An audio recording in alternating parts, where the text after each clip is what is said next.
So, Assalamu alaikum, scholars, one more time. Thank you so much for introducing yourself. I can see a lot of you are introducing yourself. Meanwhile, when you are doing this, I would like to introduce our today's guest. So, we have with us Dr. Nazia Mir. Nazia Mir is an American Board of Internal Medicine certified physician and a consultant in Qatar. She was an attending in Hackensack University Medical Center, which is the consistently ranked number one hospital in New Jersey. Prior to that, she was a resident in Brooklyn, New York. She was also a resident at SKIMS. Dr. Mir was raised in Mecca and graduated from Al Amin Medical College before completing her internship in GMC Srinagar. Nazia Mir works as is MD and works as consultant physician. So I would not take much time. We have a well scheduled session of 1 hour with her. I would not take much time. I'll directly request Dr. Mir to start her session. Over to you, Dr. Nazia. Thank you. Assalamu alaikum. Thank you, Omar. So this is actually an introductory session for a lot of conditions which will really make a difference if we take appropriate intervention or if we take the appropriate first aid measures. It will really make a lot of difference. Thank you, Omar, for introducing, but I will just like to say a couple of words. So originally chas bu kashir hans chas teti zamas but ruzmus chas bu tet variah kam asus kurmut move Makkah teti as bu schooling chmeteti gamas Makkah mazi tempat ges bu college khater medical school kur me India smas join and tempat ges bu kashir tet ruzus bu trenvarian and tempat go me khander te kur me US move yet me kar panin further training वगैरह complete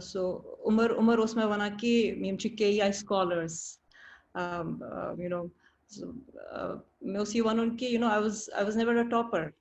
I was always a very average student, but my one advice is that you should always have a goal thayu be focused to you consistent to you tahtpet and tempat pushayu Allah Ta'ala's.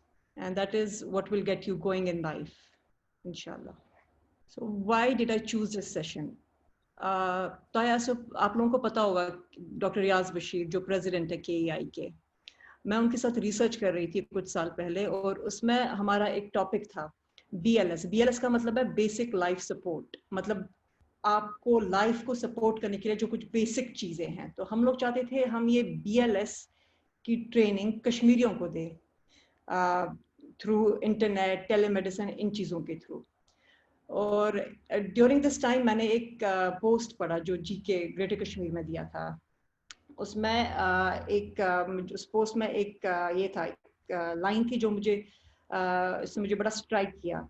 उस पर लिखा था कि एक बंदा जिसको heart attack हो रहा होगा USA में मैकडोनल्ड एक बर्गर प्लेस है, एक रेस्टोरेंट है, उसके बचने के चांसेस ज़्यादा है उस हार्ट अटैक से रादर देन एक बंदा जिसको हार्ट अटैक आ रहा है कश्मीर के हॉस्पिटल में अगर वो एडमिटेड है. एक बंदा जिसको एक बर्गर प्लेस में हार्ट अटैक आ रहा है उसके बचने के ज़्यादा चांसेस है देन समवन जो ऑलरेडी एडमिटेड है कश्मीर में हॉस्पिटल में. ये हमको सोचना चाहिए कि ऐसा क्यों है. US में ऐसा क्या है कि वहाँ पे एक रेस्टोरेंट में एक बर्गर प्लेस में एक इंसान को हम बचा सकते हैं. वहाँ पे बेसिकली नॉर्मल कम्युनिटी में ज़रूरी नहीं है कोई बंदा डॉक्टर हो या मेडिकल बैकग्राउंड से हो, उनको ऐसे ट्रेन करते हैं, ऐसे फर्स्ट एड मेजर्स बोलते हैं, ऐसे सिम्टम्स बोलते हैं कुछ कंडीशंस के कि उनको एक्शन लेना चाहिए, इमीडिएट एक्शन लेना चाहिए और वो लोग वहाँ पे करते हैं वैसे. इसलिए वहाँ पे जो चीज़ें आप प्रिवेंट कर सकते हो, जो चीज़ें आप जिन लोगों का बचा सकते हो, वहाँ पे ज़्यादा बचने के चांसेस होते हैं रादर देन हमारे यहाँ. So let's see what those measures are. ये हमको पहले समझना है कि फर्स्ट एड होता क्या है. फर्स्ट एड तो आपको नाम से ही पता चलेगा क्या होता है. फर्स्ट का मतलब है पहला, एड का मतलब है हेल्प. पहले इमीडिएट क्या हेल्प आप कर सकते हो किसी भी बंदे को, अगर उसको एक माइनर या मेजर इलनेस हुई है या इंजरी हुई है, जो भी उसको हुआ है, सबसे पहले आप क्या असिस्टेंस, क्या हेल्प कर सकते हो। इसके लिए आपको ये समझना है कि आपको जरूरी नहीं है कि आपको कोई डिग्री हो या आपके पास कोई स्पेशलाइज इक्विपमेंट हो, इन चीजों की आपको जरूरत नहीं है। और ये फर्स्ट एड जो है ये एक्चुअली एनिमल्स में भी किया जाता है, बट इस वक्त हम सिर्फ ह्यूमंस की बात करेंगे। और इसके 3 प्रिंसिपल्स हैं फर्स्ट एड के। इसका सबसे पहला प्रिंसिपल हमको क्यों करना है, ये हमको लाइफ को प्रिजर्व, हमको जितना कोशिश करनी है हमको लाइफ को प्रिजर्व करना है। और जो भी उस बंदे को कंडीशन है उसको हमको और बुरा होने से बचाना है, और फिर हमको रिकवरी प्रमोट करनी है। एनी क्वेश्चंस, किसी को कुछ पूछना है अभी तक? Should I go ahead? Yeah. Please go ahead. And we have kept a session for questions and answers later on. Okay. Please continue. So, couple of conditions जहाँ पे हम लोग first aid measures लेंगे, तो wounds, burns, stroke, dizziness and fainting और CPR.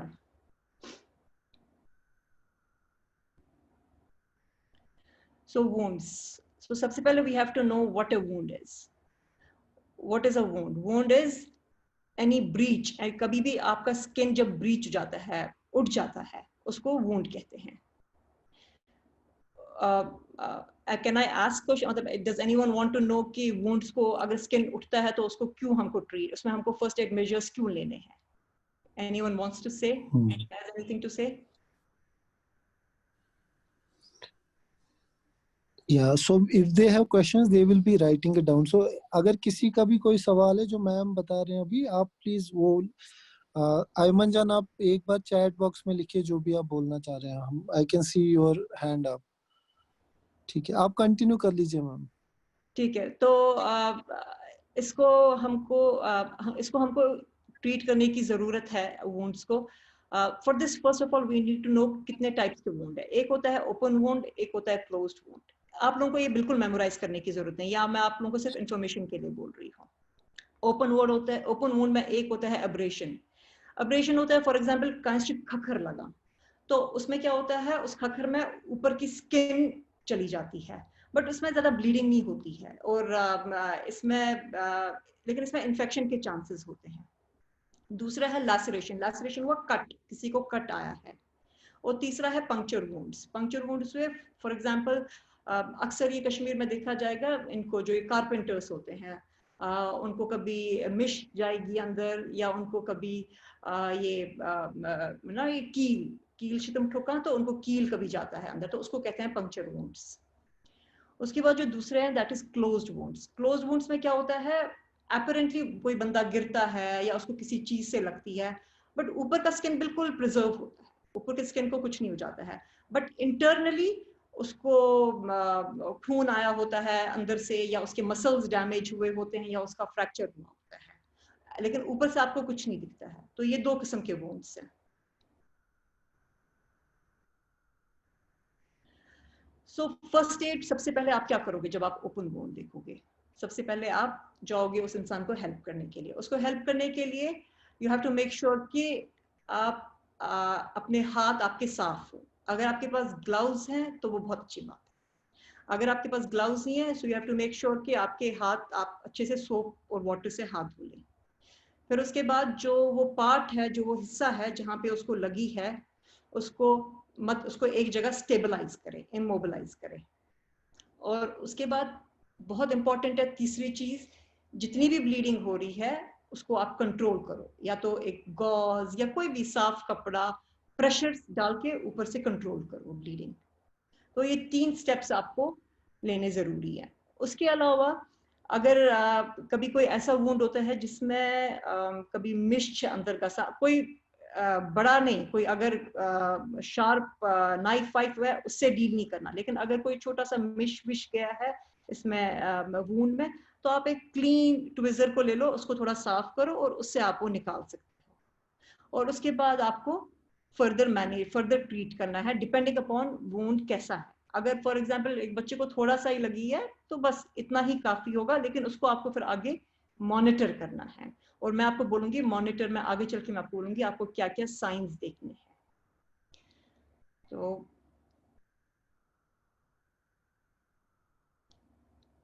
अब अगर closed wound है, क्लोज्ड वुंड मैंने आपको पहले भी कहा, उसमें ऊपर से आपको नहीं दिखेगा कि कुछ कट लगा है या कुछ स्किन उठा है, लेकिन उसमें से वहाँ इंटरनल इंजरीज हो गई होती हैं। तो सबसे पहले आपको उसी बॉडी के उस पार्ट को इमोबिलाइज करना है, किसी भी या तो तकियों पे जैसे यहाँ पे दिखाया है, या के नीचे से कुछ सपोर्ट रखो और उनको रेस्ट पे रखो, उस ऑर्गन को, उस पार्ट ऑफ बॉडी को। और उसके बाद आइस पैक्स लेकर आओ। यूजुअली कश्मीर में हमने देखा है हॉट वाटर बॉटल आते हैं, बट हॉट वाटर बॉटल्स नहीं लानी चाहिए। उस वक्त आइस पैक्स लाने चाहिए और आइस पैक्स लगाने चाहिए। और उसके बाद फिर डिपेंडिंग ऑन कैसा है, उसके बाद शायद उस इंसान को एक्सरे की ज़रूरत होगी या जिसकी भी ज़रूरत होगी, या उसको प्लास्टर की ज़रूरत होगी, तो उसके बाद उसको आप डिस्पेंसरी या हॉस्पिटल वहाँ पे लेकर जाएंगे।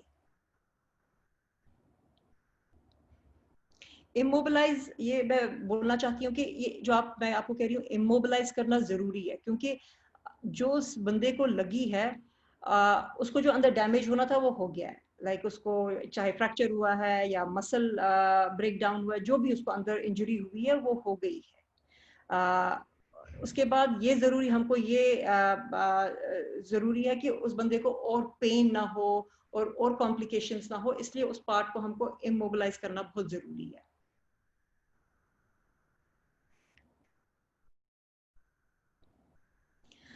अब ये जो मैं ये बोल रही हूँ आपको पोस्ट ट्रीटमेंट, ये इसके लिए है, जब मैंने आपको पहली स्लाइड में बोला था कि ओपन वुंड्स हैं, और ओपन वुंड्स में मैंने आपको 3 स्टेप्स बोले थे। आप हाथ साफ करोगे, फिर आप उसको ये करोगे, वुंड को क्लीन करोगे, और उसके बाद आप ब्लीडिंग कंट्रोल करोगे। और उसके बाद मैंने कहा फर्दर ट्रीटमेंट। फर्दर ट्रीटमेंट में मैंने आपको बोला, अगर आपको लगता है कि ये इसको ये ठीक हो रहा है, तो फिर ठीक है, उसको मॉनिटर करते रहोगे। मॉनिटर आप कैसे करोगे? मॉनिटर आप ऐसे करोगे कि आपको मेक श्योर करना है इसमें कोई इन्फेक्शन के साइंस नहीं है और ये हील कर रहा है। सो इन्फेक्शन के ऐसे क्या साइंस है जो आप देखोगे? तो सबसे पहले आप देखोगे वो जो पार्ट है जहां उसको, सबसे पहले आप देखोगे उसको खुद को फीवर तो नहीं चढ़ रहा है। अगर उसको फीवर चढ़ रहा है, इसका मतलब है उसको अंदर से इन्फेक्शन हुआ है। सो उसको एड्रेस करने की जरूरत है। दैट मीन्स आप उसको वहीं नहीं छोड़ सकते हो, आप उसको फर्दर ट्रीटमेंट के लिए हॉस्पिटल या डिस्पेंसरी में लेना ही लेना है।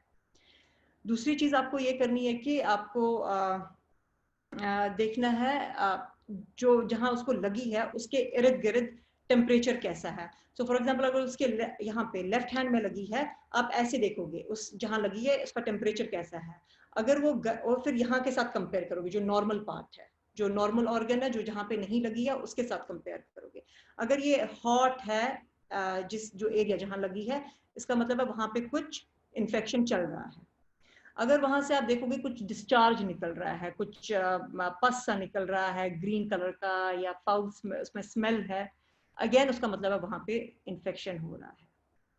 और अगर आपको वहां लगता है रेडनेस बहुत है और सूजन वो दिन ब दिन बढ़ रही है, उसका भी मतलब है कि वहां पे इन्फेक्शन है। तो ये 5 साइंस आप देखोगे।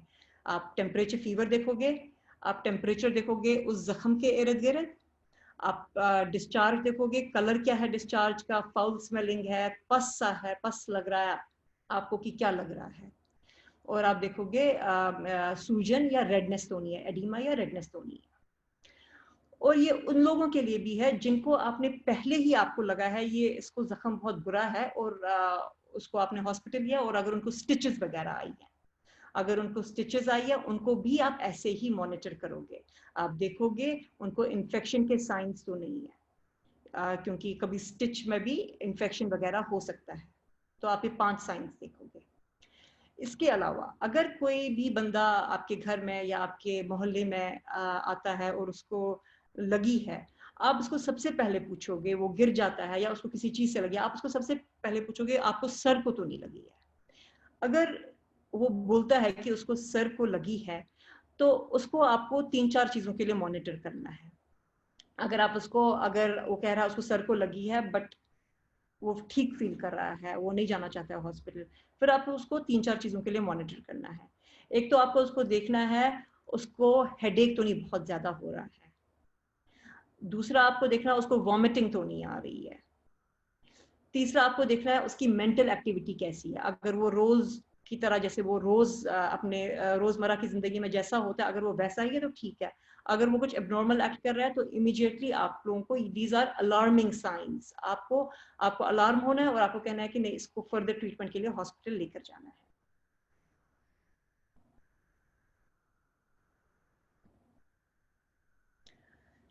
अब हम आएंगे बर्न्स पे। बर्न्स क्या होता है? Burns are damage to the skin by heat. Skin पे डैमेज हो जाता है हीट की वजह से। हीट दो किस्म की हो सकती है, हीट होती है ड्राई हीट भी और वेट हीट भी। ड्राई हीट हम अक्सर देखते हैं जैसे हम लोग किचन में काम कर रहे हैं तो गैस स्टव्स पे या तो सन अगर बहुत हॉट है तो सन से भी जो डैमेज कभी स्किन पे होता है वो भी ड्राई हीट में ही आता है। वेट हीट में होता है गर्म पानी, गर्म चाय या गर्म तेल, इनसे जो होती है ही इनसे जो बर्न होते हैं उसको वेट हीट कहते हैं और उनको स्काल्ड्स भी कहते हैं। हीट के 3 टाइप्स होते हैं, एक है first degree heat, second degree heat और third degree heat. First degree heat जो है ना उसमें क्या होता है, आप उसमें सुपरफिशियल स्किन, सुपरफिशियल बर्न्स होता है, जो सुपरफिशियल लेयर ऑफ स्किन है वो अफेक्ट होता है। स्किन उसमें स्किन टूटता नहीं है, उसमें आप सिर्फ रेडनेस देखोगे स्किन के इर्द गिर्द। जो सेकंड डिग्री बर्न्स है उसमें आप देखोगे थोड़ा सा वो इतना सुपरफिशियल नहीं है, वो थोड़ा सा डीप गया है बट ज्यादा भी डीप नहीं है, बट उसमें आप रेडनेस के अलावा ब्लिस्टर्स देखोगे। और थर्ड डिग्री में इट्स अ डीप बर्न, उसमें देखोगे आप मसल्स, डिपेंडिंग अपॉन कितनी इंजरी है, डिफरेंट लेयर्स, बट डेफिनेटली वो सुपरफिशियल स्किन को इन्वॉल्व नहीं करता है, वो बाकी लेयर्स को भी इन्वॉल्व करता है, कभी कभी मसल तक भी जाता है। सो फर्स्ट एड क्या करोगे आप जब आप एक बर्न का केस देखोगे? सबसे पहले जो भी वो बंदा है वो जिस भी वजह से उसको बर्न हुआ है उस जगह से आपको उसको निकालना है, दैट इज प्रिवेंट। दूसरा, उसने जो भी पहना है, जिस भी एरिया में उसको जो भी क्लॉथ है वो आपको निकालना है, दैट इज रिमूव। तीसरा है उसका जो वो हिस्सा है जो बर्न हुआ है उसको ठंडे पानी में, टैप ये नलके के पानी में उसका वो एरिया रखना है और ठंडा पानी 5 to 10 मिनट्स तक रन करना है उसके ऊपर, और फिर उसको किसी क्लीन क्लॉथ के साथ ऊपर कवर करना है, और फिर डिपेंडिंग अपॉन जितना डीप बर्न है या क्या है आप उसको फर्दर ये करना है, हॉस्पिटल लेने की जरूरत है कि क्या करना है, आप उसको फर्दर करना है वैसे ट्रीट। इसमें मैं एक चीज कहना भूल गई, जो वेट बर्न होते हैं उसमें स्काल्ड्स होते हैं, वो ब्लिस्टर्स जिसको हम कहते हैं, वो ब्लिस्टर्स कभी फोड़ने नहीं चाहिए, वो प्रोटेक्टिव होते हैं, वो कभी फोड़ने नहीं चाहिए।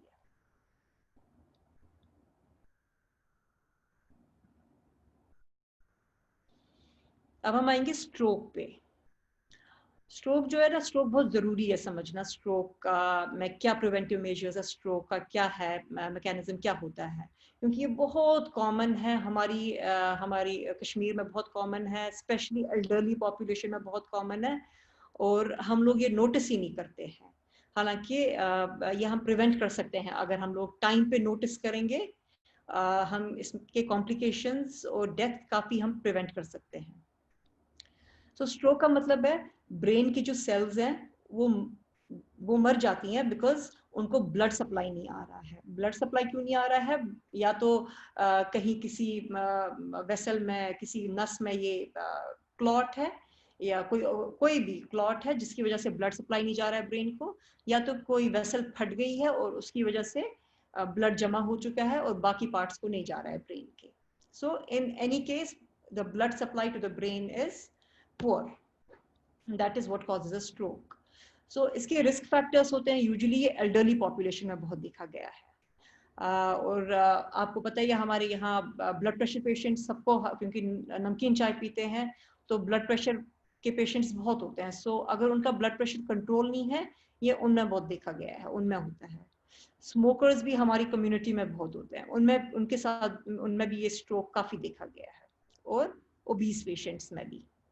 इसका फर्स्ट एड है इसको आइडेंटिफाई करना और टाइमली हेल्प लेना by going to the hospital. इसको आप कैसे आइडेंटिफाई करोगे?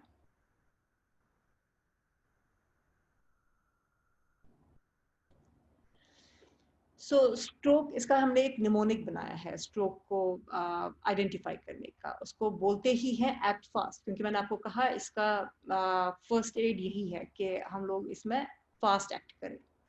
सो F is for facial droop, A है आर्म वीकनेस, एस है स्पीच डिफिकल्टी और टाइम है क्रिटिकल। अब हम स्टार्ट करेंगे पहला जो है फेस ड्रूप। फेस ड्रूप क्या होता है? फेस ड्रूप होता है, आप फॉर एग्जांपल किसी को भी देख रहे हो, उसका एक तरफ का फेस या राइट फेस या लेफ्ट फेस नीचे की तरफ ड्रूप हो रहा है ऐसे,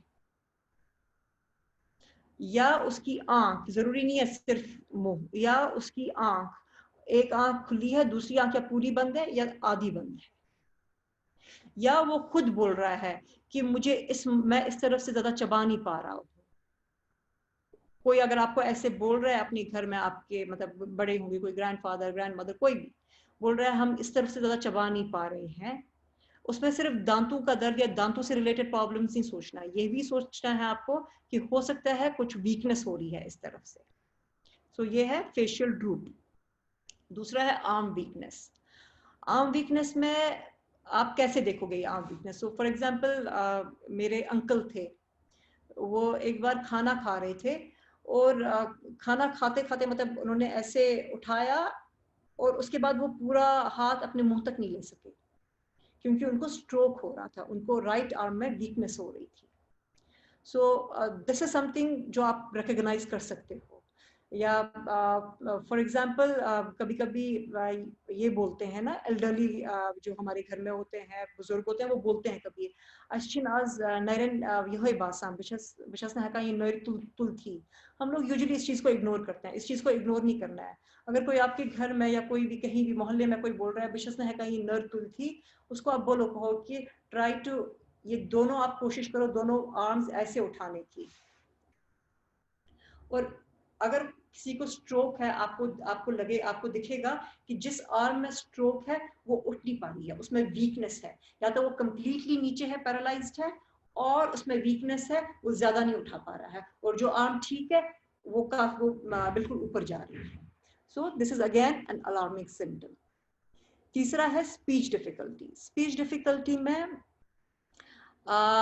फॉर एग्जाम्पल आप देखोगे जो वो नॉर्मल तरीका है उनकी बात करने का वो नहीं कर पाएंगे, या तो वो बहुत स्लो स्पीच बोलेंगे, या तो वो थोड़ा सा करके बोलेंगे क्योंकि उनकी जबान ज्यादा हिल नहीं पा रही है, या तो वो उनकी स्पीच ठीक है लेकिन आप उनको जो क्वेश्चन पूछ रहे हो वो जवाब उसका ठीक से नहीं दे पा रहे, वो भी हो सकता है। सो ये आपको फॉर एग्जाम्पल आप उसको पूछोगे तुम्हारा नाम क्या है, वो जवाब कुछ और देंगे, तो ये भी आपको समझना है, it's a sign of stroke. और उसके बाद लास्ट में है टाइम। टाइम काफी क्रिटिकल है क्योंकि इसके कॉम्प्लिकेशंस, इसमें सर्वाइवल, इसमें बहुत सारी चीजें आप प्रिवेंट कर सकते हो अगर आप टाइमली अगर आप उस पेशेंट को हॉस्पिटल में पहुंचा के ट्रीटमेंट दोगे। इसमें मतलब पैरालिसिस या जो भी बाकी कॉम्प्लिकेशंस है वो आप प्रिवेंट कर सकते हो अगर टाइमली हम ट्रीटमेंट देंगे। इनफैक्ट एक यूएस बेस्ड ऑर्गेनाइजेशन है जिसका नाम है कैशमीर, वो अपनी फ्री एम्बुलेंस सर्विसेज देते हैं क्रिटिकल पेशेंट्स के लिए। उनका हमने यहाँ पे नंबर भी डाला है, और या आप उमर को पूछ सकते हो, लेटर ऑन वो आपको शेयर करेंगे इनके नंबर्स। जस्ट एक और चीज, मेरी नानी को हुआ था एक बार, मैं नींद से उठी ऑल ऑफ ए सडन, तो मेरी जो मम्मी है उन्होंने मुझे बोला, कहा कि ये अलग पेट का खाना। उन दिनों मैंने अपना MBBS जस्ट कंप्लीट किया था। सो फिर मैं गई, उनको देखा, और सचमुच मुझे लगा वो नाक से बात कर रही थी, वो जैसे वो बहुत स्लोली बात कर रही थी। तो फिर उनको हमने इमीडिएटली लिया CT स्कैन और बाकी चीज़ों के लिए, लेकिन ये पहचानना बहुत ज़रूरी है इनके सिम्टम्स। अब हम आएंगे एक और इस पे कंडीशन पे, इसका नाम है dizziness and fainting. Dizziness and fainting कशर पेट वना कोई बोलेगा ना आपको महस चक्कर है वह,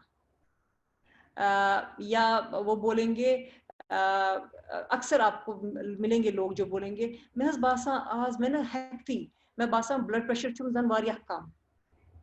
सो इसका मतलब है ब्लड प्रेशर चुम कम, इसका मतलब है लाइट हेडेड, हाँ आपका सर बहुत लाइट फील कर रहा है, सर घूम रहा है, या ऑफ बैलेंस. ऑफ बैलेंस मतलब आप चल रहे हो, आपका बैलेंस नहीं, आप अपना बैलेंस नहीं मेंटेन कर पा रहे हो, आपको लग रहा है आप गिरने वाले हो, या आप गिरते हो, और या तो आपको कंप्लीटली आप होश आपके यू लूज योर कॉन्शियसनेस, या थोड़ा बहुत फेंट हो गए हो, फिर से उठते हो. ये सब इसमें आता है डिजीनेस और फेंटिंग में.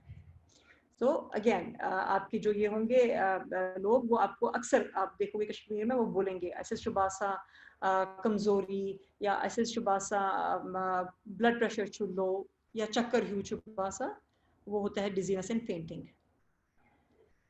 तो ये आपको समझना है कि ये डिजीनेस और फेंटिंग क्यों होती है. ये डिजीनेस एंड फेंटिंग होती है यूजुअली, इसका एक ही ये है, इसका क्यों होता है, जो ब्लड सप्लाई है ब्रेन को वो कम हो जाती है.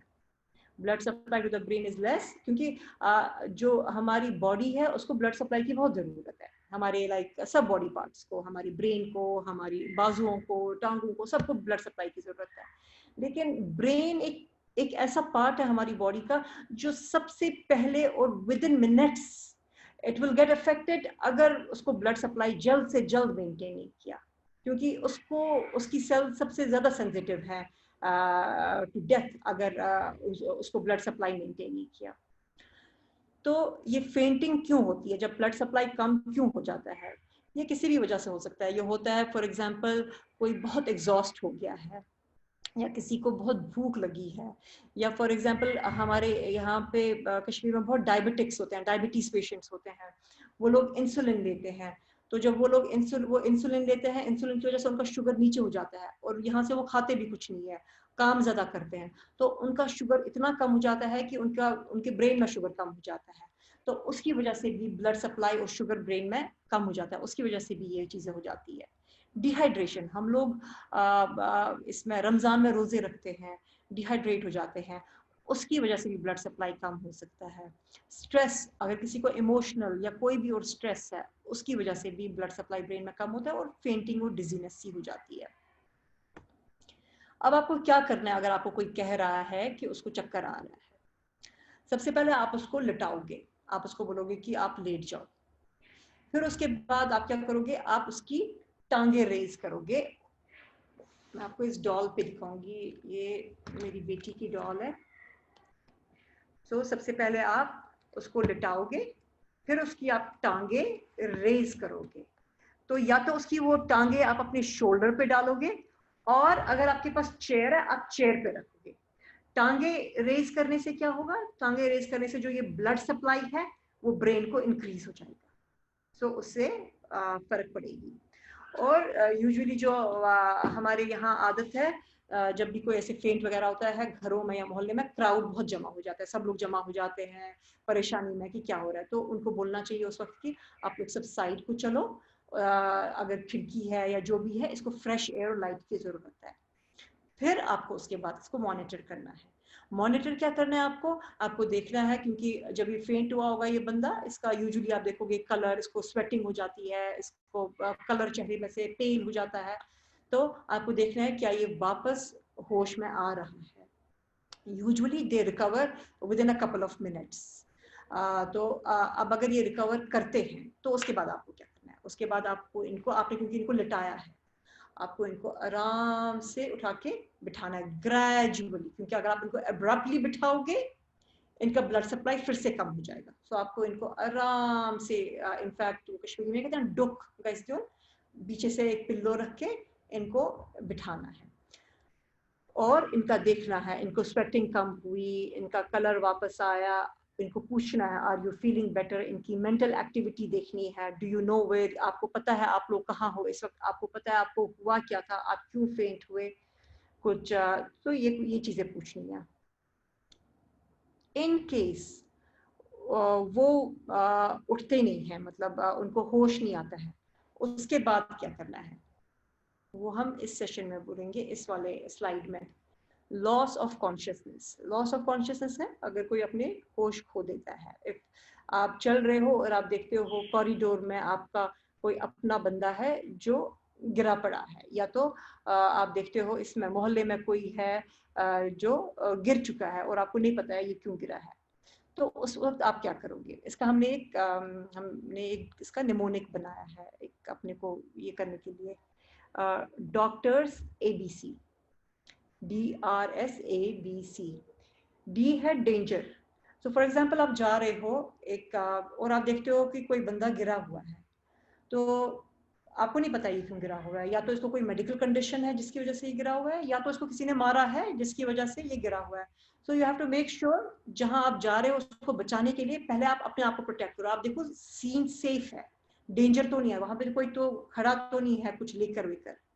सो सबसे पहले आपको देखना है डेंजर तो नहीं है। फिर जब आप मेक श्योर करते हो डेंजर नहीं है, आप जा रहे हो, आपको देखना है ये उठता है कि नहीं। आपको इसको बोलना है हे वत्स वत्स क्या दलील, या जो भी उसका नाम है, आपको उसका नाम 2-3 बार पुकारना है, इसको पैट करना है कि उठो उठो, और आपको देखना है कि ये कितना रिस्पॉन्ड कर रहा है। अगर ये नहीं कर रहा है रिस्पॉन्ड, आपको शाउट करना है हेल्प के लिए, आपको लोगों को बुलाना है, क्योंकि आप लोगों को हेल्प की जरूरत पड़ेगी, इसको आगे हॉस्पिटल वगैरह लेके जाना पड़ेगा। फिर उसके बाद आपको इसका एयरवे देखना है। तो एयरवे आप इसका कैसे देखोगे? ये मैंने आपको पीछे भी जहां बोला फेंटिंग, ये उसमें भी आएगा। अगर कोई बंदा कहता है उसको चक्कर आ रहा है, वो फेंट हुआ, मैंने कहा आप उसको लिटाओ, आप उसकी टांगे ऊपर चढ़ाओ इस पे कंधों पे या चेयर पे, और फिर आप उसको मॉनिटर करो। मॉनिटर में अगर वो वापस नहीं उठता है, उसके बाद आपको यही स्टेप करना है, एयरवे वाला स्टेप, जो मैं अब आपको अभी समझाने वाली। अब ये क्या है ये एयरवे वाला स्टेप? एयरवे है, एयरवे का मतलब होता है जो हमारा एयर पैसेज है हमारी बॉडी में। हम नाक से सांस लेते हैं, फिर नाक के बाद ये हवा हमारी हमारे एयर पैसेज में जाती है, और एयर पैसेज से फिर नीचे लंग्स में जाती है। तो हमको क्या देखना है एयरवे में? हमको देखना है इसका एयरवे ठीक है, खुला है कि नहीं है, कि इसके एयरवे में कुछ ब्लॉक है जिसकी वजह से सांस नहीं ले पा रहा है। तो वो आप कैसे करोगे? वो आप ऐसे करोगे, आप इसका हेड ऐसे ऐसे टिल्ट करोगे और चिन इसकी थोड़ी सी ऊपर उठाओगे, फिर आप ऐसे नजर मारोगे। आपको सुनना है कि ये ब्रेथ साउंड्स ले रहा है कि नहीं है, और ये एयर पैसेज इसका खुला है कि नहीं है। आपको सुनना है ब्रेथ साउंड्स। और यूजुअली जब हम सांस लेते हैं हमारा चेस्ट ऐसे ऊपर चढ़ता है नीचे उतरता है, ऊपर चढ़ता है नीचे उतरता है। फिर आपको ऐसे देखना है चेस्ट ऊपर चढ़ रहा है नीचे उतर रहा है, ऊपर चढ़ रहा है नीचे उतर रहा है। तो इससे आपको पता चलेगा वो इंसान ब्रीथ कर रहा है कि नहीं कर रहा है ब्रीथ। और उसके बाद है last of all circulation. Circulation आप कैसे देखते हो? आप नब्ज देखते हो। नब्ज आप यहां से यहां रखोगे हाथ, और आपको ऐसे टिक टिक टिक टिक टिक आप ऐसे नब्ज देखोगे। आप नब्ज यहां भी देख सकते हो और यहां भी देख सकते हो, यहां की नसों में। बट मेक श्योर अगर आप गले की नसों में देख रहे हो, 2 हाथों से कभी नहीं दबाना, एक ही हाथ से एक ही तरफ से देखना। इससे आपको सर्कुलेशन का पता चलेगा। एक और चीज मैं आपको पीछे फेंटनेस में बताना भूल गई कि अगर जब आप उसकी टांगे उठाते हो, अगर उसको वापस होश आता है तो आपको उसको आराम से बिठा के रखना है। आपको उसको ग्रेजुअली बिठा के रखना है। बट अगर उसको होश नहीं आ रहा है, तो मैंने आपको जैसे बोला ये एयरवे, ब्रीदिंग और सर्कुलेशन देखनी है। और इसके बाद अगर उसको फिर भी होश नहीं आ रहा है, तो उसके बाद हमको नेक्स्ट स्टेप में जाना है, दैट इज CPR। CPR का मतलब है कार्डियो पल्मोनरी रिससिटेशन। कार्डियो होता है हार्ट, पल्मोनरी होता है लंग, रिससिटेशन होता है हम इन दोनों को वापस ला रहे हैं। ये बैठ चुके हैं, हम इनको रिससिटेट कर रहे हैं, वापस लाने की कोशिश कर रहे हैं। एक बहुत सिंपल प्रोसीजर है जो मैंने आपको पहले भी बोला, अमेरिका में ये CPR वहां पे हर बंदे को कम्युनिटी में इसके बारे में एजुकेट किया गया है, सो दैट हम लोग number of deaths, number of complications लोगों में डिक्रीज कर सकेंगे। सो इसका मतलब क्या है, हम करते क्या है CPR कार्डियोपल्मोनरी रिससिटेशन में? सबसे पहले कार्डियोपल्मोनरी रिससिटेशन हम करते कब है? हम करते हैं उन लोगों में जो बेहोश पड़े हैं, जिनको होश नहीं है, और जैसे मैंने आपको कहा, आप उनकी ब्रीदिंग चेक कर रहे हो, उनकी ब्रीदिंग नहीं है, या अगर वो ब्रीथ कर रहे हैं उनकी सर्कुलेशन, उनकी पल्स नहीं है, आप पल्स चेक कर रहे हैं, उनकी पल्स नहीं है, इनमें से कोई एक चीज या अगर दोनों भी नहीं है, इन कंडीशन में आप CPR करते हो।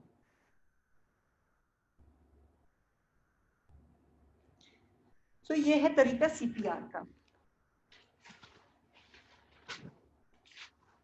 CPR में हम करेंगे, ये है हाथ दो आपके, ये आपको ऐसे रखना है, एक हाथ ये है, दूसरा ये है, ये आपको ऐसे रखना है। कहाँ रखोगे आप ये स्टर्नम एरिया है, या आपको यहाँ रखना है, लेफ्ट साइड से थोड़ा सा, क्योंकि हमारा हार्ट यहाँ की तरफ होता है। तो हम इसको ऐसे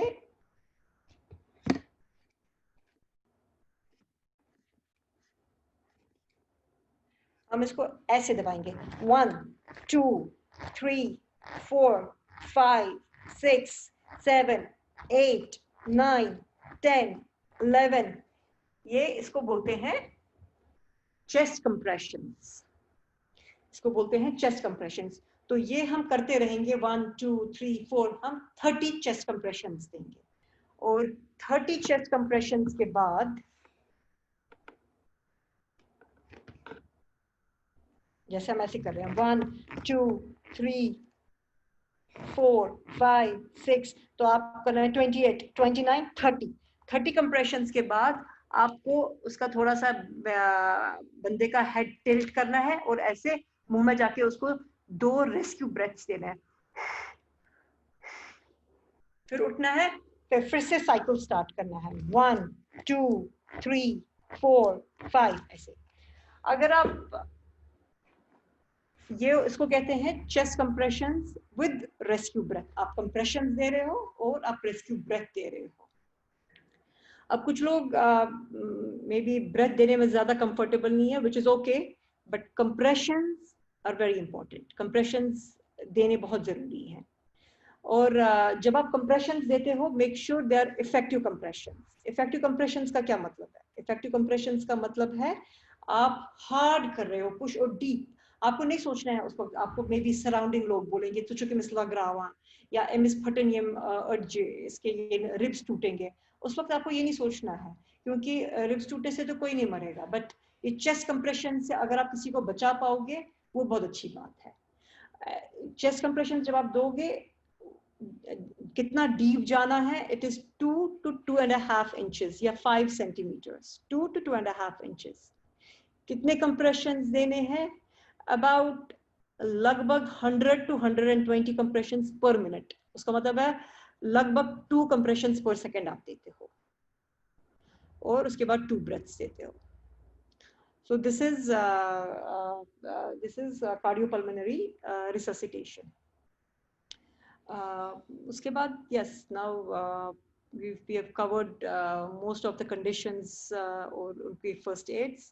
या आपको समझना है एक्चुअली, जो ये फर्स्ट एड है, हम लोगों को लगता है कि किसी को लगी हम उसको बैंडेड लगा रहे हैं, it's not just that, it's not कि हम सिर्फ बैंडेड लगा रहे हैं या ऊपर से गॉज वगैरह लगा रहे हैं। इसमें हमको जैसे मैंने आपको कहा, स्ट्रोक के साइंस है, उसको आपको अलार्मिंग साइंस पता होने चाहिए, कौन से सिम्टम्स हैं जो अलार्मिंग है, जो आपको एड्रेस करने चाहिए, जो आपको सीरियसली लेने चाहिए। और ये भी समझना है कि इसके लिए ज़रूरी नहीं है आपका मेडिकल बैकग्राउंड, इसके लिए ज़रूरी नहीं है कि आप डॉक्टर हो या मेडिकल प्रोफेशन से हो। anybody can do it and anybody can learn it।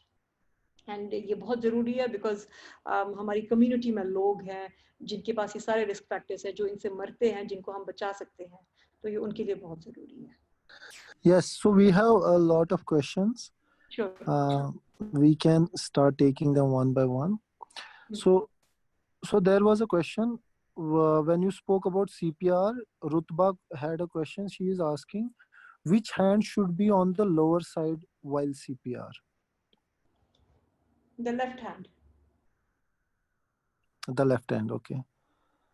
Actually it depends on आप लेफ्टी हो कि राइटी हो, बट जैसे आप कंफर्टेबल हो. सो फॉर एग्जांपल मेरा फोर्स ज्यादा राइट हैंड में है, मैं लेफ्ट हैंड नीचे रखूंगी और राइट हैंड से मैं पुश करूंगी ज्यादा effectively. Okay. So there is one more question.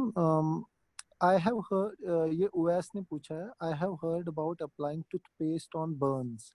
Does it really work sorry, मैं and आपको why? ये बोलना चाह रही थी कि हम लोग टूथपेस्ट बहुत लगाते हैं, बट वो वो नहीं, मतलब they will not help.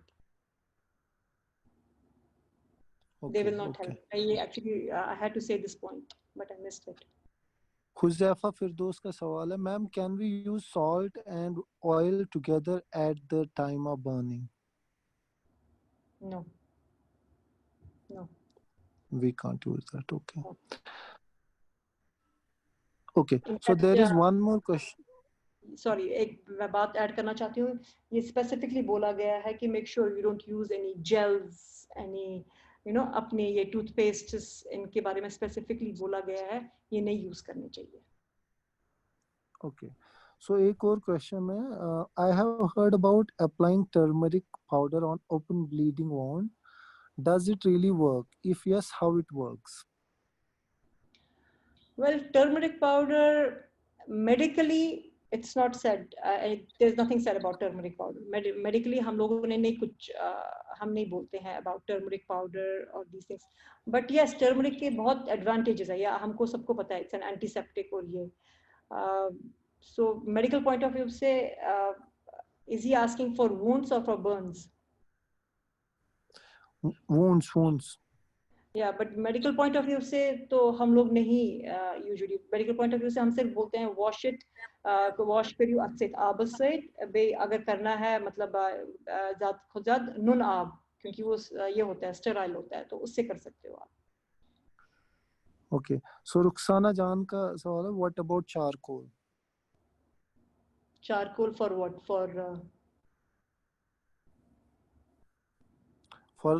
For wounds. No, charcoal Okay. Usually poisonings में यूज करते हैं, वॉशेस वगैरह जब गैस्ट्रिक वॉशेस करते हैं उस वक्त यूज करते हैं, बट इनमें नहीं. Okay, so there is one more question. Is it okay to sleep after fainting?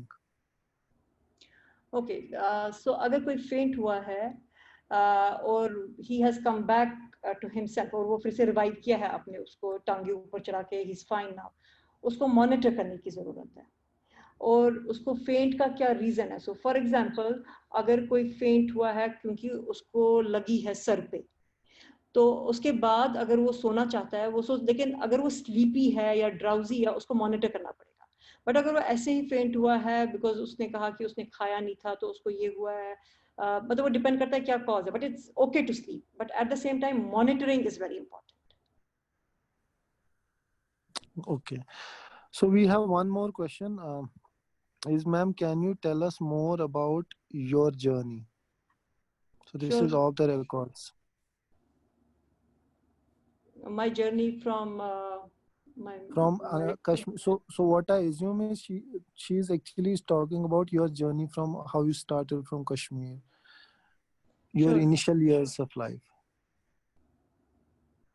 From my they want to know how did I get into medical school yeah, sure, no, from your childhood. They are trying to understand okay, your okay. childhood. Yes. Sure. So मैंने बोला ना आपको कि मैं actually Kashmir में ज़्यादा रही नहीं. मेरे फादर वो भी मेडिकल प्रोफेशन में है, तो उन्होंने मूव किया था सऊदी अरेबिया, मक्का में, तो वहीं पे मैं पली बड़ी हूँ. स्कूल भी मैंने वहीं पे मैं ज्वाइन किया था, सब कुछ. कश्मीर आते जाते थे हम लोग, कश्मीर आते जाते थे. तो आई थिंक अबाउट 8th या 9th ग्रेड में मुझे इंटरेस्ट बहुत आने लगा साइंस में, मेडिकल साइड, मेडिकल फील्ड में. और मैं, बट एज मैंने कहा आप लोगों को कि I was never a topper, I was never a great, मतलब I was an average student. But एक चीज़ मुझे लगा कि अपने 9th 10th 11th ग्रेड में मुझे लगा कि मुझे एक गोल रखना चाहिए और उस पर फोकस करना चाहिए. और इस चीज़ में मैंने हमेशा बिलीव भी किया है कि आप तक जो है जो आप तक है, मेहनत करना, सिंसियरली काम करना, वो करना चाहिए। उसके बाद बाकी के अल्लाह ताला से खुश रहा हूँ, इस चीज़ में मैं अभी भी बहुत यकीन करती हूँ। तो उसके बाद एज मैंने बाकी साल कंप्लीट किए स्कूलिंग के, फिर उसके बाद मैं बैंगलोर, मैं कश्मीर, ये इंडिया आ गई बैंगलोर। मैंने वहाँ पे मेडिकल स्कूल ज्वाइन किया। वहाँ पे भी 4.5 साल गुजारे, काफ़ी मेहनत की, तो अल्हम्दुलिल्लाह वहाँ से भी निकले।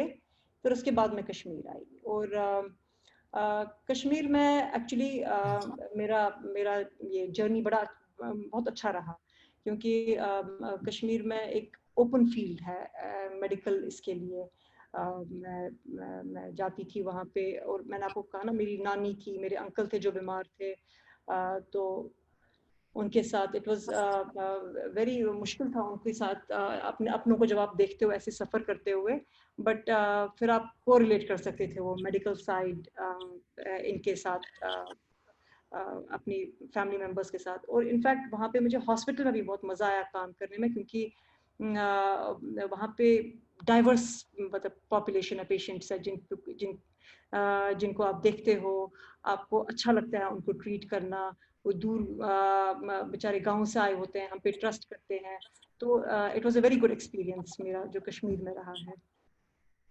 फिर कश्मीर के बाद मेरी शादी हुई, मैं यूएस चली गई, और यूएस में अगेन बहुत स्ट्रगल करना पड़ा, क्योंकि you know at the same time मेरी फैमिली थी, I had my first baby, यहाँ से मैं पढ़ रही थी, एग्जाम्स दे रही थी, बट अगेन एक चीज़ मुझे हमेशा लगी कि फोकस्ड रहो, गोल अपने बनाओ, और मेहनत करो, ये आप तक है। बाकी अगर आपको कुछ मिलना होगा वो मिल जाएगा, अगर नहीं मिलना होगा दैट इज ऑल्सो फाइन, वो भी अल्लाह ताला की, उसमें भी कुछ अच्छा ही होगा। बट आपका जो काम है वो है मेहनत करना, और अपने फोकस्ड रहना, वो आपको, वो हम लोगों को मुझे लगता है ज़रूरी करना चाहिए। तो वहाँ पे भी अगेन अपने स्ट्रगल्स थे। इनफैक्ट आपके जो प्रेसिडेंट है डॉक्टर रियाज बशीर, उनके साथ मैंने बहुत काम किया, उन्होंने मुझे बहुत हेल्प की। और फिर उसके बाद वहाँ पे भी मुझे, और डेफिनेटली ऐसा नहीं है कि फेलियर्स नहीं होंगे, फेलियर्स भी होते हैं लाइफ में। तो मैंने जब पहली बार अप्लाई किया था वहाँ पे अपनी ट्रेनिंग के लिए, रेजिडेंसी के लिए, पहली बार मुझे नहीं मिला कुछ भी। तो मुझे पहले थोड़ा सा डिप्रेशन हुआ, फिर उसके बाद मैंने सोचा नहीं कोई बात नहीं है, मैं और कोशिश करूँगी। फिर मैंने देखा लाइक मैंने क्या क्या चीज़ें पहले नहीं की थी, मैंने कौन कौन किन किन चीज़ों में मैं पीछे रही पहले, तो वो चीज़ें मैंने की। और फिर उसके बाद अल्हम्दुलिल्लाह अल्लाह ताला की मदद से फिर दूसरे साल मुझे मिल गया, और फिर भी वेंट अहेड अल्हम्दुलिल्लाह। फिर 3 साल वो रेजिडेंसी कंप्लीट की, उसके बाद और इन सब के साथ साथ अल्हम्दुलिल्लाह फैमिली भी रेज की, सो अल्हम्दुलिल्लाह। Thank you so much. So basically एक लंबा सा क्वेश्चन है, बट जो मैं उसमें नटशेल में समझ पा रहा हूँ, सवाल ये है कि मैम आपने हमें बहुत अच्छे से समझाया कैसे फर्स्ट एड में क्या क्या चीजें करनी पड़ती है, क्या किन किन जगहों पे। हमारी एज में फर्स्ट एड की इम्पोर्टेंस क्या है, आप प्लीज उस इम्पोर्टेंस के बारे में थोड़ा बताएं। लाइक फर्स्ट एड इम्पोर्टेंट क्यों है? yes, yes, at our age is the question, right, high school age. Right. First aid important इसलिए है क्योंकि मैंने आपको पहले भी बोला, आप बहुत सारी जानें बचा सकते हो। अब बहुत सारी कॉम्प्लिकेशंस जो डिजीजेस होती हैं हमारी कम्युनिटीज में, इनकी वजह से, डिजीज की वजह से जो कॉम्प्लिकेशंस होती है, आप उन कॉम्प्लिकेशंस को प्रिवेंट कर सकते हो। सो फॉर एग्जांपल जैसे मैंने यही बोला आपको, ये है स्ट्रोक। स्ट्रोक बहुत ज़्यादा कॉमन है हमारी कम्युनिटी में, हमारे कश्मीरियों में, हम एल्डरली पॉपुलेशन में। और आजकल की दुनिया में अगर कोई स्ट्रोक से मरेगा, ये बहुत बुरी बात है, ये बहुत शर्म की बात है, क्योंकि आजकल साइंस ने इतना एडवांस हो चुका है साइंस, कि आप ये चीज़ें प्रिवेंट कर सकते हो। आप किसी की पैरालिसिस को, किसी की आर्म या लेग या कोई भी बॉडी का पार्ट को वेस्ट होने से बचा सकते हो। आपको बस रिकॉग्नाइज करने हैं सिम्टम्स, आपको बस देखना है अगर कोई बोल रहा है बशूस ने कहा ये नर्व टूलिक या खाना खा रहा है पूरा नहीं ले पा रहा है, आपको अलार्म होना है कि this is something alarming, let's take him to the hospital, इसको हॉस्पिटल लेके जाएंगे। ये चीजें बहुत जरूरी है। मतलब ऐसे जैसे मैंने आपको कहा सीपीआर से कितनी जानें मैंने खुद देखी हैं। इनफैक्ट मेरे मेरे यहाँ कई लोग थे यूएस में भी जो स्टूडेंट्स जो सीपीआर वगैरह जिन्होंने सीखा और उन्होंने जाने वापस लाई, रिवाइव किया उनको। फिर उनको इतना इंटरेस्ट आया कि उन्होंने कहा कि नहीं, this is the profession, medical field, क्योंकि इसमें मजा आता है, इसमें आप लोगों को वापस ला सकते हो। इसलिए ये चीज़ें बहुत ज़रूरी हैं। हम मतलब even at a high school level पे आप ये चीज़ें कर सकते हो। और फॉर एग्जांपल मैंने आपको यही पहले बोला, जब वुंड्स होते हैं या बर्न्स होते हैं, तो मैंने कहा पहला जब हम कांटेक्ट करते हैं, हाइजीन इज़ वेरी इंपॉर्टेंट। तो हम इस चीज़ को यूजुअली सोचते नहीं है ज़्यादा स्कूल लेवल पे। हम लोग सीधा जाएंगे, देखेंगे जख्म को, ऐसे हाथ लगाएंगे, कॉटन से डैप करेंगे। नहीं, hygiene is important, we have to wash our hands, क्योंकि हम उसमें और इंट्रोड्यूस कर सकते हैं जर्म्स अगर हम गंदे हाथों से जाएंगे। तो these are simple things, simple basic things जिसका हमको सिर्फ ध्यान रखना है।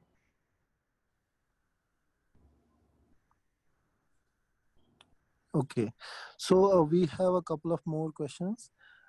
Ma'am, during nose bleeding, is it okay to put cold water on head? On head? Yes. मतलब माथे पे? सर पे जैसे ब्लीडिंग, नोज ब्लीडिंग होती है तो उस टाइम पे सर पे ठंडा पानी डालते हैं यूजुअली। मतलब मुझे भी पता है, बचपन में हमने भी ये चीज ऑब्जर्व की है। So, ठंडा पानी यूजुअली डालते हैं। यूजुअली आपको मैंने जैसे पहले भी बोला, उससे थोड़ा सा ब्लड वेसल्स कंस्ट्रिक्ट करते हैं और ब्लीडिंग कम हो जाती है। It will not really help a lot, but if you want to do it you can do it. Okay, so दूसरा सवाल है कि ma'am, many people pour water on face when someone is fainted, is it right और wrong? No, it's not right. Someone has fainted, actually मैं आपको ये एक point बोलना भूल गई कि देखो, जब कोई फेंट हुआ है वो रिस्पॉन्ड नहीं कर रहा है, तो जब आप उसको पानी डालोगे ऊपर, आई मीन आप उसको पानी डालोगे ऊपर, डिपेंड्स, अगर आप उसको छिड़क रहे हो पानी, इट्स ओके उतनी, बट अगर आप उसको पानी पिलाने की कोशिश कर रहे हो, वो नहीं करना चाहिए, क्योंकि उसके मसल्स अभी वो स्वॉलो नहीं कर पा रहे हैं, तो ये पानी उसके लंग्स में जा सकता है। तो अगर आप मतलब ऐसे छिड़क रहे हो पानी, इट्स ओके, इसके आप कर सकते हो वो, बट पानी पिलाने की कोशिश नहीं करनी चाहिए।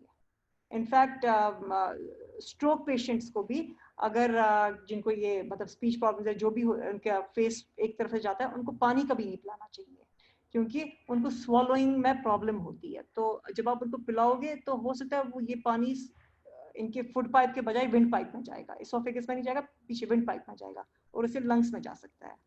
सो इसलिए वो अवॉइड करना चाहिए। ओके, बट एक पानी और सवाल छिड़कने है। की अगर आप बात कर रहे हो, पानी छिड़कना ओके कर सकते हो। ओके, एक और सवाल है, which level of burn has more pain? Also, which cloth is best to cover the burning part? Cloth should be thin gauze like, preferably thin gauze like, or which burn has a lot of pain. Yes. So mostly I think second degree burns have a lot of pain, क्योंकि third degree burns depending उनकी depth कितनी है। अगर nerves burn हो गए हैं तो कभी कभार नहीं होती है पेन, क्योंकि nerves burn हो जाते हैं, बट अगर nerves तक नहीं गया है burn तो वो भी बहुत पेनफुल हो जाता है। Okay, so एक और सवाल है, since you mentioned that ठंडा पानी, cold water pouring on head during control nosebleed is not right. What is the right way to control nose bleeding then? Nose bleeding, आप देखो, जब भी नोज ब्लीडिंग होती है, फर्स्ट ऑफ ऑल ब्लीडिंग कहीं भी होगी, हमेशा याद रखो, अप्लाई प्रेशर। जब भून में हो रही है प्रेशर अप्लाई करो, नोज में हो रही है पिंच द नोज, सबसे पहले पिंच करो नोज ताकि फर्दर ब्लीडिंग कंट्रोल हो जाए। थोड़ा सा हेड, मगर ज्यादा टिल्ट नहीं करना क्योंकि वो ब्लड पीछे भी जा सकता है इसमें, आपकी थ्रोट वगैरह में थोड़ा सा टिल्ट करो, मतलब लेकिन ज्यादा टिल्ट भी नहीं करना चाहिए। फिर उसके बाद डिपेंडिंग अपॉन कितनी ब्लीडिंग हो रही है, अगर थोड़ी बहुत हो रही है बस अप्लाई करते रहो प्रेशर, अगर काफी ब्लीडिंग हो रही है then it requires further intervention, फिर उसमें वो पैकिंग वगैरह करनी पड़ती है। सो एक और सवाल है, ma'am, what about fracture, how can we recognise that it is a fracture? Fracture आप बिल्कुल नहीं कर सकते हो रिकग्नाइज। फ्रैक्चर आपको रिकग्नाइज, फॉर एग्जांपल आपको कोई बंदा आ रहा है, वो कह रहा है बहुत प्योस मुझे लगी है बहुत, so it's a closed wound क्योंकि स्किन भी इंटैक्ट है, सब ठीक है। सो या तो उसको क्रश इंजरी हुई है या तो उसको फ्रैक्चर हुआ है, वो आप ऐसे बिल्कुल रिकग्नाइज नहीं कर सकते हो। The only way to recognise a fracture is X ray. तो उसके लिए आपको वो उस बंदे को लेना ही पड़ेगा हॉस्पिटल और एक्सरे कराना पड़ेगा, ऐसे नहीं आप कर पाओगे रिकग्नाइज। ओके, सो एक और सवाल है यहाँ से, first degree. Okay, what are the benefits of drinking hot water in general? Warm water, warm water, I mean hot water नहीं, तो वार्म वाटर यूजुअली रिकमेंड करते हैं पीना चाहिए, बिकॉज कहते हैं वो थ्रोट के लिए भी अच्छा होता है, कहते हैं वो वेट लॉस के लिए भी अच्छा होता है। सो ऐसे मतलब I know there are lot of benefits of water, but warm water usually हमारे इसमें बोलते हैं कॉन्स्टिपेशन अगर होगी है तो वार्म वाटर पियो। यस। ओके, सो एक और सवाल है, it is first degree burns do not have the most pain, it is an incorrect concept. It is incorrect. Okay, so sometimes nose bleeding is unstoppable. In that case, what should we? Medical care, further intervention, उनको हो सकता है packing की जरूरत होगी। Okay. Okay, so I think we have responded to almost all the questions. But I before we wrap up the session, मैं आज के सेशन के बारे में एक चीज जरूर बोलना चाहूंगा कि फर्स्ट एड की इम्पोर्टेंस, जैसे डॉक्टर नाजिया ने फरमाया कि बहुत बहुत ही ज़्यादा ज़रूरी है, क्योंकि हम आसपास देखते, जैसे छोटी सी एग्जांपल मैं बताऊंगा, आप लोगों ने भी नोटिस किया होगा कि अगर एक्सीडेंट हो जाता है तो आपने देखा होगा कितना तेज वो एक्सीडेंट में जब वो जख्मी लोगों को ले जाते हैं, वो कितना रैश ड्राइविंग करते हैं जिससे और लोग भी जख्मी हो जाते हैं सड़क पे।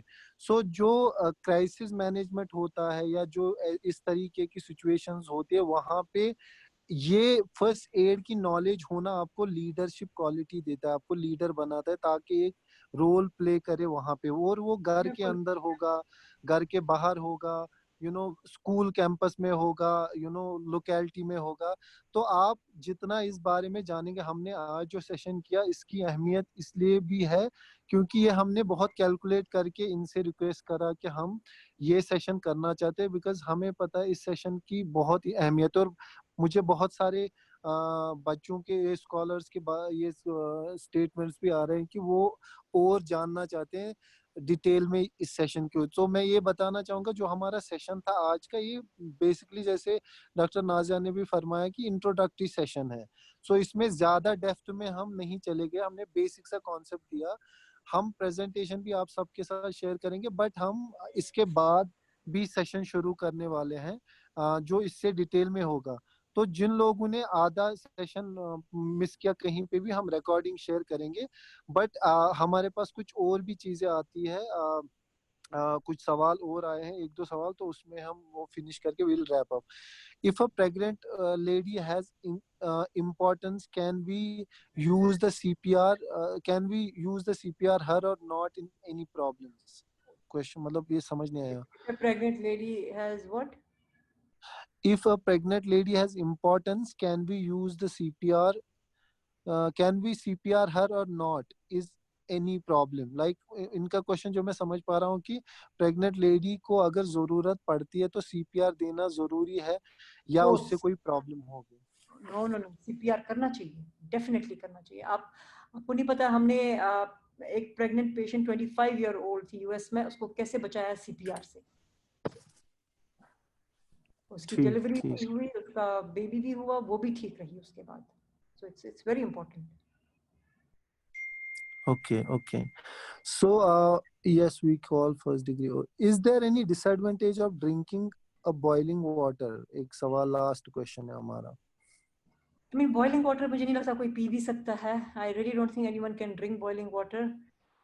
And of course, disadvantage है, burns करेंगे. It will burn your esophagus. It will burn your stomach. It's boiling water तो मतलब है ना, tolerable नहीं होगा ना। Yeah. So basically हमारे पास अभी what first can we take in? Okay. So सवाल है what first 8 steps can we take in case of muscle pull?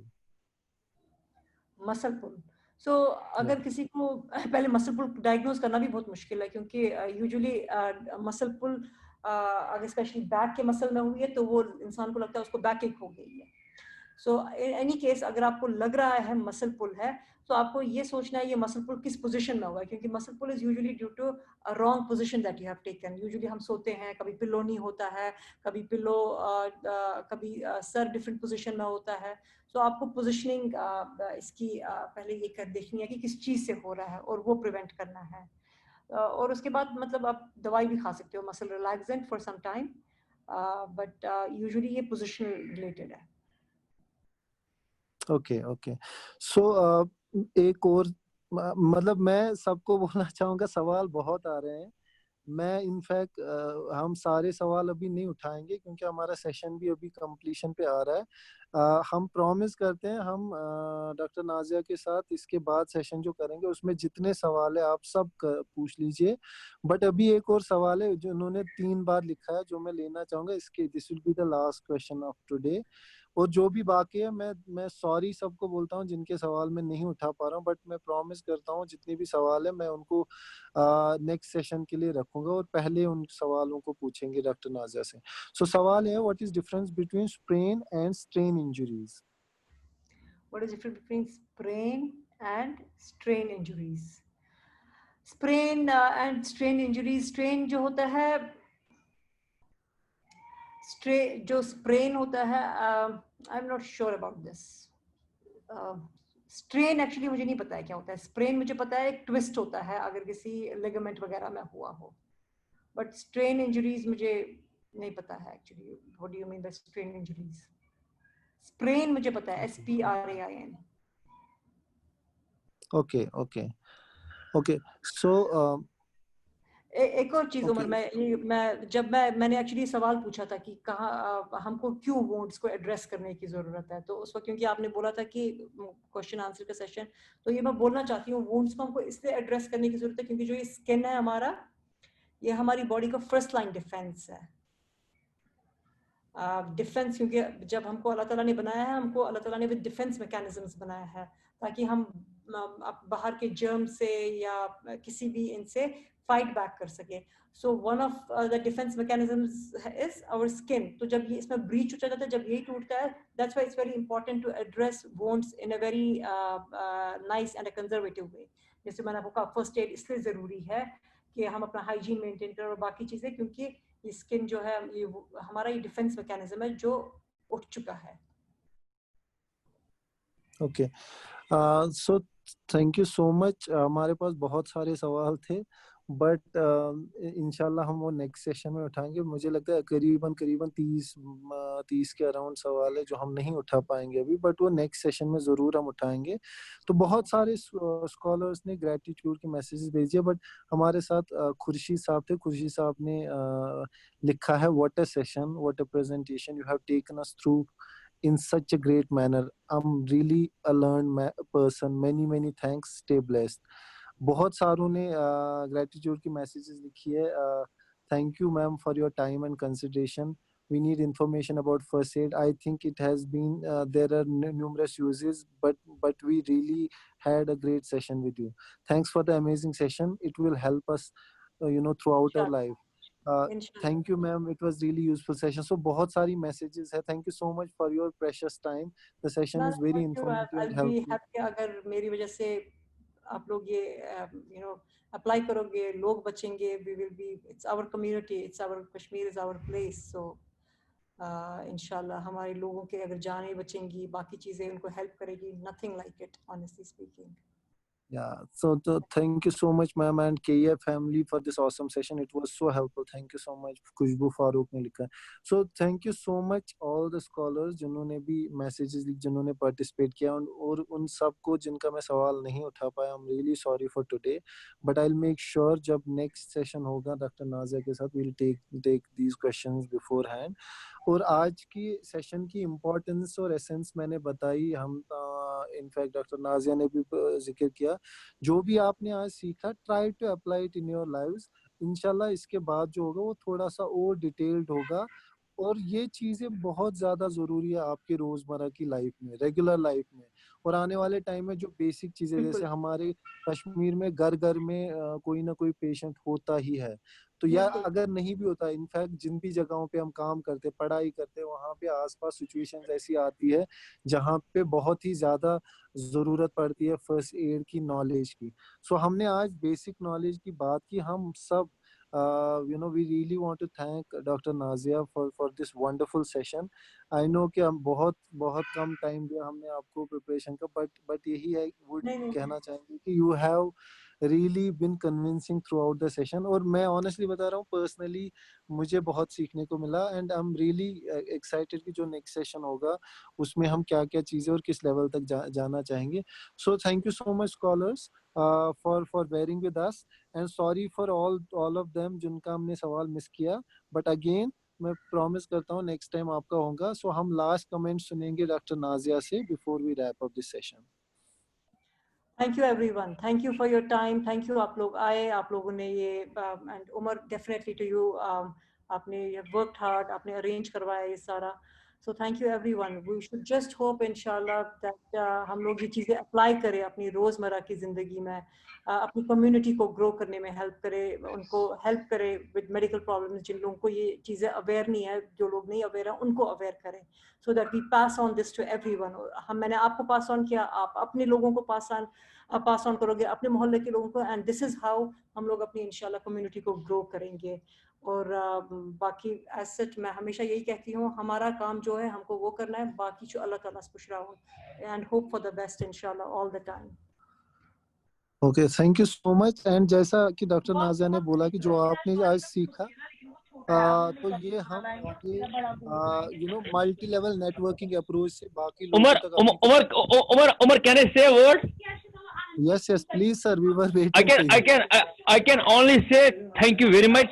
Believe me, I feel blessed, I feel honored, and I feel that I have learned 50% of the medical sciences today. God bless sir. God bless sir. Okay, thank you so much, sir. Thank you so much for wonderful things. So thank you so much, Dr. Nazia. Thank you so much. We are really waiting for the next session. And thank you, everybody. We are closing for today. Allah Hafiz. Thank you. Assalamu alaikum.